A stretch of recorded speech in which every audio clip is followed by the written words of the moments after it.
Nos encontramos en un momento de cambios a nivel profesional y laboral, y por lo tanto también en el ámbito de la formación. El aprendizaje a lo largo de la vida es ya una realidad y una necesidad. Por eso, desde el Foro de Divulgación del Centro de Innovación para la Formación Profesional de Aragón, CIFPA, y Centro de Referencia Nacional en Logística Comercial y Gestión del Transporte, os vamos a mostrar la actividad que desarrollamos. Os presentaremos a personas que tienen muchas cosas interesantes que contaros. Porque juntos diseñamos y desarrollamos propuestas que contribuyen a crear la formación profesional del futuro.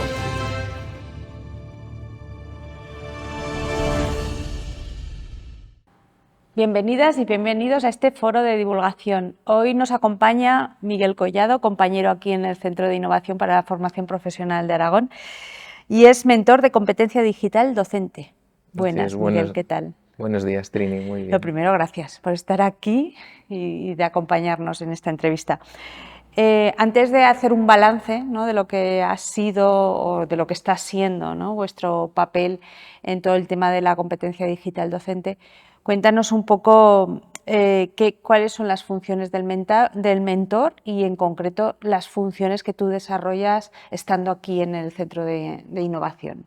Bueno, pues como mentores digitales estamos llevando a cabo la digitalización en los centros escolares. En mi caso, en todo lo que es la FP en Aragón, ¿vale?, tanto en los centros públicos, en los centros integrados, como en los centros específicos de formación profesional concertados.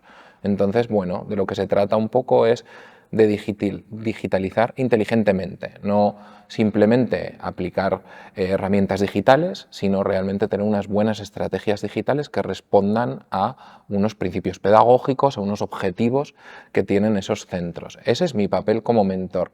Y en concreto, aquí en CIFPA, bueno, pues estoy llevando esto a la FP y luego por mi experiencia profesional y mi formación, yo soy trabajador social y profesor de servicios a la comunidad, bueno, pues estoy tomando un papel de asesoría, digamos, más en planos emocionales, de las soft skills, todo lo que tiene que ver con las relaciones humanas, ¿no? Que aunque sea un contrapunto muy curioso, ¿no?, un perfil digital con relación humana, pues bueno, ahí es donde estoy incidiendo más. Nos comentabas eso, que realmente seguíais unas líneas que está dentro de una estrategia que en Aragón se llama Estrategia Aragonesa Ramón y Cajal, ¿no?, y que realmente el origen está en una normativa europea. Efectivamente, bueno, la Estrategia Aragonesa Ramón y Cajal es la implementación de la digitalización en la educación aragonesa, que pertenece a un marco más grande, ¿no?, que es el DIPCOM.org, ¿no?, que es el marco europeo que viene a digitalizar lo que serían todas las instituciones públicas en Europa. Y hablábamos de eso, de balance, ¿no?, en este momento en que nos encontramos, que ya lleváis pues un periodo, ¿cuál sería ese balance? Bueno, pues ahora mismo digamos que estamos terminando el último tercio, ¿no?, o sea, el primer tercio, perdón, de la implementación de la digitalización. Bueno, la realidad es que en FP ya estábamos digitalizando mucho, la digitalización estaba muy presente en prácticamente todas las familias profesionales y digamos que mi labor, más que explicarles cómo se digitaliza, es llevarlos a la reflexión sobre la digitalización, ¿no? En qué puntos tenemos que detenernos o qué prácticas estamos llevando a cabo que muchas veces se implementaron de forma un poco apresurada durante la pandemia. Y bueno, pues ahora se trata de detenernos, pensar, tomar direcciones y que la digitalización responda a nuestros objetivos y a nuestros valores, a cómo queremos de verdad llevar a cabo esa digitalización y no tanto a la moda, a lo que va viniendo, ¿no?, sino con algo más pensado. Sí, porque realmente hablamos de digitalización como algo muy genérico, ¿no?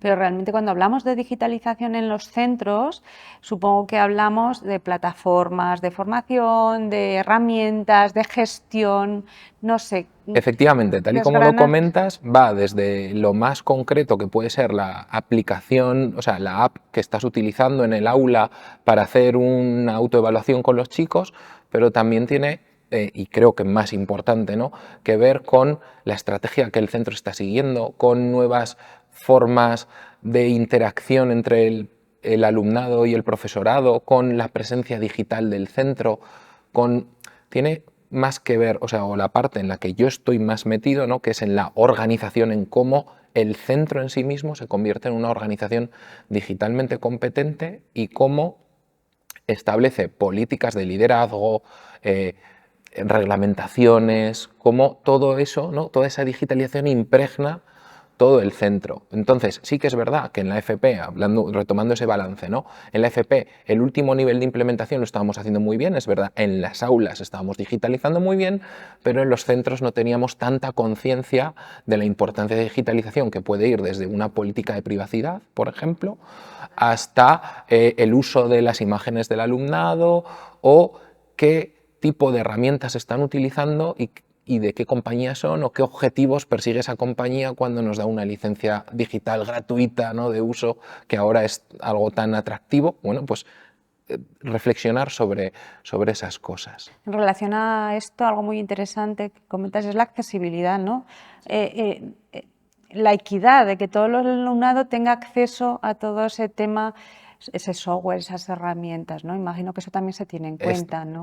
De hecho, una de las patas, ¿no? Del marco de competencia digital docente es la accesibilidad. Es una de las 6 áreas, pues la quinta área es la accesibilidad y efectivamente cuando planteas la irrupción, ¿no? De las nuevas tecnologías tienes que tener en cuenta siempre a los que menos acceso tienen a ellas, ya bien sea por características culturales, porque en sus familias no han utilizado estas herramientas, o bien sea por cuestiones de capacidad, ¿no? Diversidad funcional y demás, pero también puede ser por cuestiones cognitivas, ¿no? Una accesibilidad cognitiva. Al final las herramientas digitales a veces, algunas de ellas, son complejas de utilizar. Entonces, sí que es verdad que todo esto se está teniendo muy en cuenta y en esto pues la FP pues, juega un papel muy importante, ¿no? Y los centros, porque tú lo que haces también es trasladarte a los centros y plantearles un poco ese diseño o esos... ¿cómo están reaccionando los centros? ¿De qué manera estáis trabajando? Bueno, los centros están reaccionando muy bien. La realidad es que hemos visitado ya todos los centros del ámbito del CIFPA y la verdad es que agradecen mucho que este proceso se haya llevado en Aragón de una forma mentorizada, ¿no? Que existamos personas que acompañamos a los centros, que resolvemos dudas, que somos un poco, no sé cómo decirlo, ¿no? El último baluarte, el último lugar donde acudir. Hoy no sé cómo sacar esto adelante, bueno, pues voy a llamar a Miguel, ¿no? Y eso lo están agradeciendo mucho, ¿no? Ese acompañamiento. El proceso, bueno, pues está siendo en algunos lugares muy sencillo porque tienen por sus familias profesionales y los estudios que imparten tienen un alto nivel de tecnificación y muchas veces estas cuestiones ya las trabajan con su alumnado, ¿no? En sus contenidos curriculares.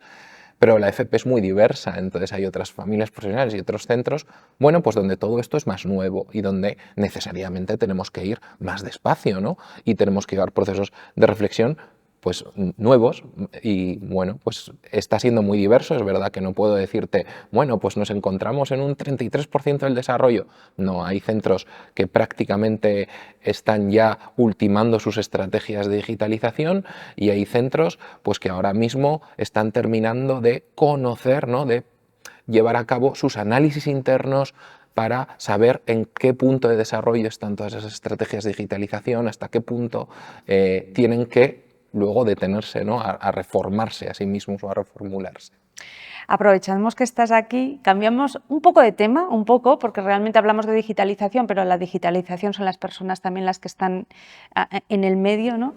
Y entonces vamos a aprovechar para preguntarte por la participación del CIFPA, del Centro de Innovación para la Formación Profesional de Aragón, en el 5º Congreso Internacional de Inteligencia Emocional y Bienestar, que tendrá lugar aquí en Zaragoza y en el que vas a presentar junto a la asesora Lucía Aquiles la ruta formativa Emocionalmente Inteligentes. ¿Cómo ha sido eso, esta presencia en un congreso internacional? Bueno, pues muchas gracias, Trini, por esta pregunta. Bueno, ya sabíamos que la apuesta por un itinerario, una ruta formativa de inteligencia emocional y soft skills, que es de lo que trata esta ruta formativa muy ambiciosa, con varios niveles y bastantes horas de formación, pues era algo muy novedoso. Teníamos esa intuición, Pero la sorpresa viene cuando en el contacto de una de las, la Universidad de Barcelona, que nos lleva a una de las partes de evaluación externa, ¿no?, de esta ruta formativa para dotarla de calidad, pues la investigadora jefe, Nuria, nos contacta y nos dice: jamás en 4 ediciones que yo llevo conocido en este Congreso Internacional ha habido una experiencia en formación profesional. Hemos tenido muchas experiencias educativas, pero ninguna en el nivel de la FP. Nos encantaría, ¿no?, que vinieseis a presentar esto que a priori, pues rompe cabezas, ¿no? A la gente se le hace un poco extraño que estemos hablando de estas cosas cuando los datos nos dicen lo contrario, ¿no?, que cada vez es más presente, que la empresa cada vez valora más estas habilidades emocionales, estas soft skills a la hora de la contratación y mucho más a la hora de la permanencia de su propio personal. Entonces, los estudios nos están diciendo que es un elemento clave de empleabilidad. Todos los estudios a futuro señalan estas competencias como tan o más importantes que las competencias duras, ¿no?, de las habilidades más técnicas. Y en este entorno tan cambiante, ¿no?, en el que nos ha tocado vivir, pues cada vez esta capacidad de adaptación, de reformularte a ti mismo, cobra más sentido y significado.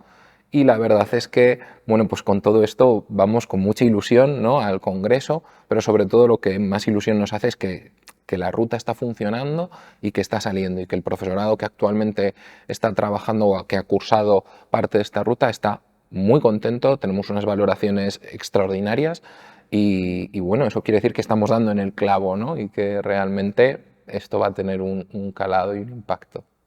Muy bien, pues muchas gracias de haber contado temas tan, pensamos, opuestos, pero realmente nada de eso. Quiero decir que la persona, ante todo, tiene que ser el centro. Así es, pues muchas gracias, Gracias, Trini. Miguel. Hasta aquí este foro de divulgación, nos veremos próximamente con otro tema.